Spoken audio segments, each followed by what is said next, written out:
Hi అండి, నేను Razia healthy kitchen నుంచి. ఈరోజు మన రెసిపీ వచ్చేసి కోనం ఫిష్తో కర్రీ అండి. ఇది మంచి ముద్ర ఫిష్ అండి. ఇలా ఈరోజు నేను చేస్తున్న ఈ స్టైల్లో ఈ ఫిష్తో కర్రీ ఇలా చేసుకుంటే చాలా టేస్టీగా బాగుంటుందండి. ఇదే పద్ధతిలో మనం ట్యూనా ఫిష్తో కూడా మన ఛానల్లో ఆల్రెడీ చేసున్నామండి. చాలా టేస్టీగా ఉంటాయి మనం ఈ స్టైల్లో చేసుకుంటే ఈ కర్రీస్. దీనికోసం ముందుగా నేను ఇలా ఒక 12 పీసెస్ తీసుకున్నానండి. కోనం ఫిష్ పీసెస్ అండి ఇవి. దీనికి ముందుగా మనము పసుపు పెట్టి బాగా అప్లై చేద్దాము ఈ పీసెస్ అన్నింటికి కూడా. మొత్తం అంతే, ఇదంతా ముదురుగా ఉన్న పెద్ద పెద్ద పీసెస్ కాబట్టి దీన్ని మొత్తం ఒకసారి అన్నీ కలిపి చేయలేం కాబట్టి ఇలా విడిగా ఒక్కొక్క పీస్ని మనం మ్యారినేట్ చేసుకుందామండి. పసుపు అంతా అప్లై చేసిన తర్వాత ఇందులోకి కొంచెం కారం వేసుకుందాము. నేనైతే 2 స్పూన్స్ వరకు వేసుకున్నానండి. మీరు తీసుకునే క్వాంటిటీని బట్టి చూసి వేసుకోండి. సో పీసెస్కి ఇలా మొత్తం అంతా కూడా ఈ కారం కూడా బాగా అప్లై చేయాలి. సో ఇలా అంటుకొని దీనికి మొత్తం అంతా కూడా ఇలా అప్లై చేసుకుందామండి. ఇప్పుడు దీంట్లోకి మనం రుచికి సరిపడేట్టుగా సాల్ట్ వేసుకుందాము. మనం తీసుకునే పీసెస్కి సరిపడేట్టుగా కరెక్ట్గా వేసుకోవాలండి. మరి ఎక్కువ సాల్టీనెస్ కాకుండా పర్ఫెక్ట్గా చూసుకొని వేసుకోండి. ఇది కూడా సాల్ట్ బాగా అప్లై చేయాలి. ఒక్కొక్కటిగా దీనికి అప్లై చేస్తుంటే మ్యారినేషన్ పర్ఫెక్ట్గా ఉంటుందండి. సో ఇలా పీసెస్ అన్నింటికి ఇలా అప్లై చేసుకొని ఇప్పుడు దీంట్లోకి 1 స్పూన్ వరకు గరం మసాలా అండి. పీసెస్ అన్నింటికి కూడా పర్ఫెక్ట్గా అప్లై చేసుకోవాలండి. ఇలా మొత్తం అన్నీ కూడా ఇలా అప్లై చేసుకొని ప్రతి పీస్కి కూడా మనం మసాలా పట్టేలాగా మిక్స్ చేసుకొని ఇలా అప్లై చేసుకుందామండి. ఇలా అప్లై చేసుకున్న ఈ పీసెస్ని ఒక 1 అవర్ వరకు పక్కన పెట్టేసుకుందాము. ఈ ఫిష్ మనకి ముద్ర ఫిష్ కాబట్టి మనం 1 అవర్ వరకు కూడా మ్యారినేషన్ పెట్టుకోవచ్చండి. ఇప్పుడు దీంట్లోకి నేను ఒక 1/2 కిలో వరకు ఆనియన్స్ తీసుకున్నాను. ఇలా కొన్ని ఒక 1/2 కిలో వరకు చిన్న ముక్కల్లా కట్ చేసుకొని ఇంకో 1/2 కిలో వచ్చి కొంచెం పెద్ద ముక్కలు కట్ చేసుకుందాము. కొంచెం కొత్తిమీర, ఇంకా పచ్చిమిర్చి కూడా కట్ చేసి పెట్టుకుందామండి. ఈ పీసెస్ నేను బయటే పెట్టానండి, బయట పెడితే సరిపోతుంది. ఇప్పుడు ఇందులోకి ఒక 50 ml వరకు కడాయిలోకి ఆయిల్ వేసుకొని పెద్దగా కట్ చేసిన ఆనియన్ పీసెస్ని ముందుగా కొంచెం ఫ్రై చేసుకుందామండి. వీటిని కొంచెం బ్రౌన్ కలర్ వచ్చేలాగా లైట్గా ఫ్రై చేసుకుందాము. ఇలా ఫ్రై అయిన తర్వాత ఇప్పుడు ఇందులోకి మనము ఆల్రెడీ కట్ చేసి పెట్టుకున్న ఇలా టమాటా ముక్కల్లో కొన్ని ముక్కలను మాత్రం ఉంచుకొని మిగతా పీసెస్ అన్నీ కూడా ఇందులోకి వేసేసుకుందాము. వేసుకొని టమాటా కూడా బాగా మగ్గిపోయి బాగా దగ్గరగా ఫ్రై అయిపోవాలండి. అప్పుడు ఇందులోకి మనము కొంచెం కొత్తిమీర, ఇంకా కొన్ని పచ్చిమిర్చి వేసుకొని దీన్ని బాగా మిక్స్ చేసుకుందామండి. ఇలా బాగా దగ్గరగా మిక్స్ చేసుకుందాము, పచ్చివాసన పోయేలాగా ఎన్నింటిని కలుపుకొని ఈ విధంగా బాగా దగ్గరగా అయిపోవాలండి. ఇది అయిన తర్వాత దీన్ని పక్కకు పెట్టేసుకుందామండి, చల్లారి పెట్టుకుందాము. ఇది చల్లారడానికి మనం ఇలా బకెట్లో కానీ ఏదైనా టబ్బులో కానీ ఫాస్ట్గా చల్లారాలంటే ఈ బౌల్ని తీసుకుని అందులో పెట్టేస్తే చాలా ఫాస్ట్గా చల్లారిపోతుందండి. సో ఇప్పుడు ఒక మిక్సీ జార్లోకి ఇదంతా కూడా వేసుకొని దీన్ని ఇలా ఫైన్ పేస్ట్లా చేసుకొని పక్కన పెట్టేసుకుందాము. స్టవ్ మీద ఒక కడాయి పెట్టుకుని అందులోకి ఒక 200 ml వరకు ఆయిల్ వేసుకుందామండి. ఈ ఫిష్ కర్రీలోకి ఆయిల్ కొంచెం ఎక్కువే పడుతుంది. సో ఇప్పుడు మనం కట్ చేసి పెట్టుకున్న చిన్న పీసెస్ని మాత్రం ఇందులోకి వేసుకొని బాగా బ్రౌన్ కలర్ వచ్చేలాగా ఫ్రై చేసుకోవాలండి. ఇలా మొత్తం అంతా కూడా బాగా దగ్గరగా ఫ్రై అయిపోవాలి. ఇదే ప్రాసెస్లో చేసుకుంటే కనుక కర్రీ చాలా టేస్టీగా ఉంటుందండి. ఇలా కంప్లీట్గా ఈ ఆనియన్స్ అన్నీ కూడా బ్రౌన్ కలర్ వచ్చేయాలండి. ఇప్పుడు ఇందులోకి మనము ముందుగా ఇది ఇందాక మనం పేస్ట్ చేసి పెట్టుకున్న ఈ ప్యూరీ అంతా కూడా ఇందులోకి వేసేసుకుందామండి. ఇది వేసుకొని దీన్ని బాగా మిక్స్ చేసుకుందాము. ఈ మొత్తం ప్యూరీ వేసుకుందాం. పక్కన జార్లో కొంచెం వాటర్ వేసి మనం పక్కన పెట్టుకుందామండి. తర్వాత దాన్ని మిక్స్ చేసుకుందాం దీంట్లోకి. సో ఇదంతా కూడా బాగా దగ్గరగా అయిపోవాలండి. ఇప్పుడు ఇలా వాటర్ వేసుకుని పక్కన పెట్టేసుకుందాము.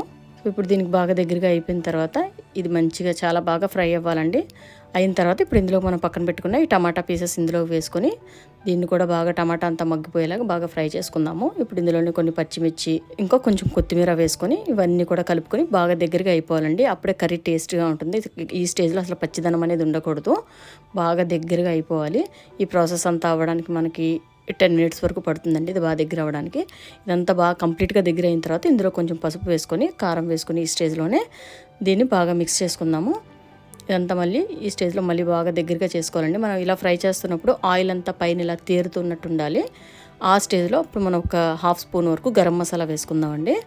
ఇలా గరం మసాలా వేసిన తర్వాత దీన్ని మళ్ళీ ఒకసారి బాగా దగ్గరగా చేసుకోవాలి. ఇలా ఫ్రై అంతా కూడా ఇలా బాగా దగ్గరగా అయిన తర్వాత ఇందులో టేస్ట్ చూసుకొని మీరు ఈ స్టేజ్లో కొంచెం సాల్ట్ వేసుకోండి. బాగా దగ్గరగా చేసుకొని ఇలా మొత్తం అంతా కూడా ఈ స్టేజ్లో బాగా సాల్ట్ వేసుకొని బాగా మిక్స్ చేసుకొని ఇప్పుడు ఇందులోకి మనం పక్కన మ్యారినేట్ చేసి పెట్టుకున్న ఫిష్ పీసెస్ని ఇందులోకి వేసేసుకుందామండి. ఈ స్టేజ్లో ఇలా బాగా దగ్గరగా అయిన తర్వాతే ఫిష్ పీసెస్ని మనం యాడ్ చేసుకోవాలి. అప్పుడే ఈ ఫిష్ కర్రీ చాలా టేస్టీగా ఉంటుందండి. సో ఇందులోకి మొత్తం అన్నీ కూడా ఈ విధంగా పేర్చుకొని స్లోగా మిక్స్ చేసుకోవాలండి. ఇప్పుడు దీన్ని కొంచెం పీసెస్ పెద్దవి కాబట్టి స్లోగా కొంచెం మనము చేసుకోవాలి. ఇలా బాగా స్పేషియస్గా ఉన్న డిష్ మాత్రమే తీసుకొని ఈ కర్రీని చేసుకుంటే చాలా పర్ఫెక్ట్గా బాగుంటుందండి. సో ఇలా మొత్తం అన్నీ కూడా స్లోగా ఒకసారి ఈ మసాలా అంతా ఈ పీసెస్కి పట్టేలాగా మిక్స్ చేసుకుందాము. ఇలా మొత్తం అంతా కూడా బాగా మిక్స్ చేసుకొని ఇప్పుడు దీన్ని మూత పెట్టేసుకొని కొంచెం సేపటికి మూత తీస్తూ దీన్ని మగ్గబెట్టుకుందామండి. ఫిష్ని ఇలా మూత పెట్టుకోవడము, మళ్ళీ తీసి ఒకసారి బాగా మిక్స్ చేసుకొని మళ్ళీ మూత పెట్టుకొని మూత తీసి ఇలా మనం 2 to 3 టైమ్స్ చేస్తే ఆ ఫిష్ మనకి బాగా దగ్గరగా మగ్గుతుందండి.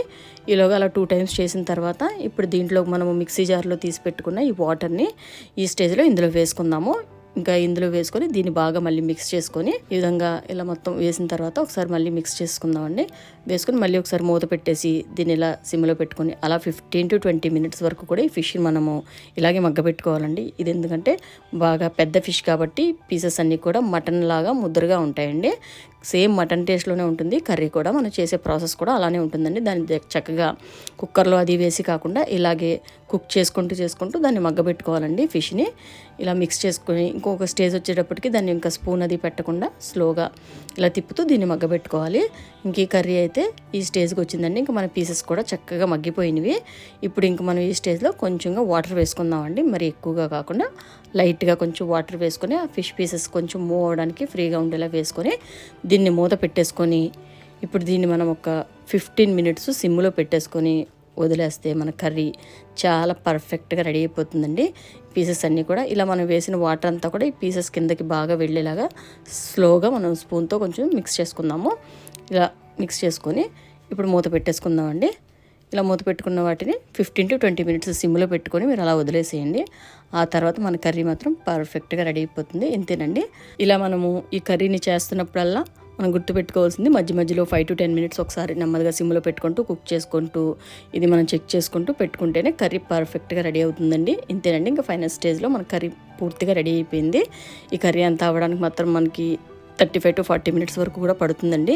ఈ ఫిష్ కొంచెం స్టిఫ్గా ఉంటుంది కాబట్టి ఇలా చేసుకొని మనం కర్రీ చేసుకుంటే కర్రీ మాత్రం చాలా టేస్టీగా ఉంటుంది. మనకి బిర్యానీలోకి రైస్లో కూడా చాలా బాగుంటుందండి. ఈరోజు మనం ఫిష్ బిర్యానీ కూడా చేస్తున్నాం మన ఛానల్లో. లింక్ డిస్క్రిప్షన్లో ఇస్తాను, ఒకసారి చూడండి. చాలా పర్ఫెక్ట్గా చాలా బాగుంటుందండి. ఇంతేనండి. వీడియో కానీ మీకు నచ్చినట్లయితే లైక్ చేయండి, మీ ఫ్రెండ్స్కి ఫ్యామిలీ మెంబర్స్కి షేర్ చేయండి, ఛానల్ని సబ్స్క్రైబ్ చేసుకోండి. నెక్స్ట్ వీడియోలో మళ్ళీ కలుసుకుందామండి. Thanks for watching.